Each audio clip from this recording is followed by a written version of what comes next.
Here's one. This is the arbiter. This guy is the arbiter of what's supposed to go on Twitter. He's the one he thought, and he used CNN as a guide. CNN, which is fake news. He uses CNN as a guide. His name is Yoel Roth. And he's the one that said that. But Mr. President, that's not true. So here, excuse me, wait a minute, I'm not finished. So here's your man, and that's on Twitter. What a wild day it has been on social media, specifically Twitter. Every single thing that you were accused of in terms of spreading conspiracy theories or misinformation, all of that after Twitter file drop number 3, can't really say that anymore.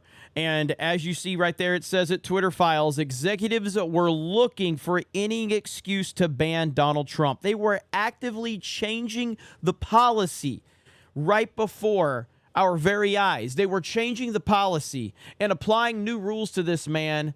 And it was insane. It's truly insane. Now, again, we knew a lot of this was going on, but the fact that we have it now, that we have it and it's indisputable evidence, it's truly phenomenal.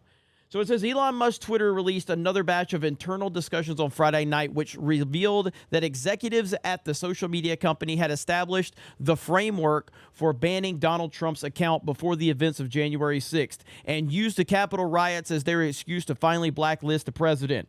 The goal of the left-wing executives is clear in the statements, such as the narrative that Trump and his friends have pursued over the course of this election and, frankly, the last 4+ years must be taken into account. Unbelievable. And here is thread number 1, the Twitter files, the removal of Donald Trump. And it says part 1 on October 20th, October 2020 through January 6th. Wow. In the lengthy Twitter thread, Taibbi explained that the internal communications at Twitter between January 6th and January 8th, 2021 suggest that even the employees of the social media company understood the move to censor a sitting U.S. president would have a historical impact. Is this the first sitting head of state to ever be suspended? One Twitter user asked in internal communications. After banning Trump, Twitter executives appeared to relish their newfound power and even flirted with banning Future, the official at POTUS and at White House accounts, but ultimately decided the accounts will be transitioned over to the new administration in due course and will not be suspended by Twitter unless absolutely necessary.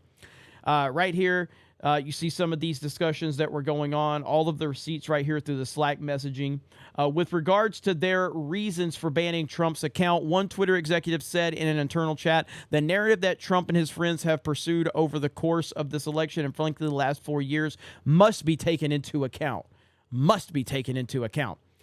In his Twitter thread, Taibbi pointed out that the intellectual framework for banning Trump's account was already laid out before January 6th, which suggests that the Capitol riots were simply their excuse for finally doing what they had always wanted to do. The bulk of the internal debate leading into Trump's ban took place in those 3 January days. However, the intellectual framework was laid in the months preceding the Capitol riots, he said. And again, they got all the receipts to back all of this up. In addition to these revelations, Taibbi also published several damning internal documents pertaining to Twitter executives communicating with federal agencies during the 2020 presidential election. Internal conversations via the messaging program Slack revealed Twitter executives getting a kick out of intensified relationships with federal agencies, Taibbi said. I'm a big believer in calendar transparency, but I reached a certain point where my meetings became very interesting to people, and there weren't meeting names generic enough to cover. Former Twitter trust and safety head Yoel Roth said in an internal chat, very boring business meeting that definitely is not about Trump with a smiley face. Roth continued before adding, definitely not meeting with the FBI, I swear, in a very sarcastic way. Meeting with the FBI about the sitting president of the United States of America. I mean, again, this is Matt Taibbi's reporting. This is internal information that was found through the Twitter Slack company Slack company communications that they had. It's wild. Right there it is. There's the receipts of everything he's saying. Other internal documents suggest that the FBI, the Department of Homeland Security, and the Office of the Director of National Intelligence met with Roth about the New York Post bombshell Hunter Biden laptop story, which Twitter and Facebook infamously censored during the 2020 presidential election. We blocked the New York Times story, then we unblocked it, and now we're in a messy situation where our policy is in shambles. Comms is angry, and reporters think we're idiots, Roth complained in an internal chat. In short, FML, fuck my life. Then it says, we just got a report from the FBI concerning 2 tweets, another internal Twitter chat reads. And right here, there's more communications right here, breaks it all down. Taibbi added that more details regarding the chaos inside Twitter on January 7th and the secret internal communications from the key date of January 8th will be revealed over the weekend. This is a developing story, so that's kind of the gist of it right there, and it gets deeper. There's a lot more to this. I just want to be clear about that. There's a lot more to it, but I am still trying to unpack all of this. Ultimately, from all of the information we have received from Matt Taibbi, federal agents colluded with Twitter executives, and the banning of Donald Trump was something that was not made on the day of, or the January 8th, I think is when the official banning happened. I think it was January 8th. I'm not sure. This was something that was building and building and building. They were building their cases for a long, long time. We've got this video right here. They knew they were doing something wrong, and they lied about it and still hid it. They absolutely were engaged in shadow banning. They had the public believe that some of this was just done by AI, when in fact it was done by actual human beings. Right. And to me, that's not just doing something wrong. When you lie about it, it means you are culpable because it means you knew you were doing something wrong and you did it anyway at the highest levels. And legally speaking, to me, that forms a new basis for a legal claim of consumer fraud, which is actually telling consumers you're doing one thing when in fact you're doing another. But the other observation I would make, and in the spirit of not just bowing to the temple of Elon here, if I look at actually some of the things that Elon Musk has recently said, freedom of speech, not freedom of reach, it's not at all clear that he's not going to continue the practice of visibility filtering either. So I think while it was a great public service that Elon exposed this, and I do think transparency is critical and good here, there's also real open questions in my mind about what Twitter actually does going forward, if it's just going to apply a new Elon-centric model of censorship with visibility filtering that is shadow banning, or whether there's a different way forward. So those are a couple of my takeaways.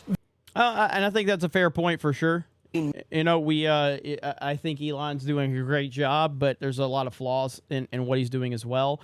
But the overall point of what he's doing is unbelievable and should be completely commended and respected, in my opinion. Now, as far as the rest of this, again, there's so much to get into, and I'm still trying to process all of it. It's been a very busy day. Being on Friday Night Tights, had a stream on the Geeks and Gamers Play channel, so I'm still trying to unpack a lot of this information. But there are some real smoking guns, and I'm going to show a couple of them to you right here. This one is just unbelievable. This is unbelievable. So right here, this is a tweet from Trump where he said, these are the things and events that can happen when a sacred landslide election victory is so unceremoniously and viciously stripped away from great patriots who have been badly and unfairly treated for so long. Go home with love and in peace. Remember this day forever. That's the tweet that he said. All right? This is how they responded. What the actual fuck? Can this go to staff too? I'm labeling this right now. Roth responds, yes. Sorry, I actually got emotionally angry at that. Turns out I'm not full robot. Who knew? And then another person says, it's gut-wrenching. He's a horrible human being. Yeah, he's a horrible human being for telling people to go home in peace. This is the type of nut jobs that were involved in Twitter. These people are psychopaths. And I posted this one. This is a tweet from Trump that he posted on December 18th of 2019. In reality, they're not after me. They're after you. I'm just in the way. Truer words have never been spoken right there. there's some other stuff that I've been talking about, the TDS backfire right here, where Trump tweeted this out about absentee ballots. Someone wants to flag that one, and then Yoel Roth's like, oh, looks like it's true. Unfortunately, it looks like it's true. And again, these are the decisions. They were actively looking for him to say anything that they could deem horrible or mean or whatever. And that's the situation that we're in. And they were inventing rules, actively inventing rules in real time, just so they could apply them to him. It's unbelievable. Do I think anything's going to happen from this? Probably not. Ted Cruz will probably get up and start screaming about it and get a passionate speech, and everybody will clap and cheer, and nothing will ever happen from it. But ultimately, at least Donald Trump has been proven right, and that's the most important aspect of this. You guys have a great day. Thank you very much for checking out this video, and we will talk to you later.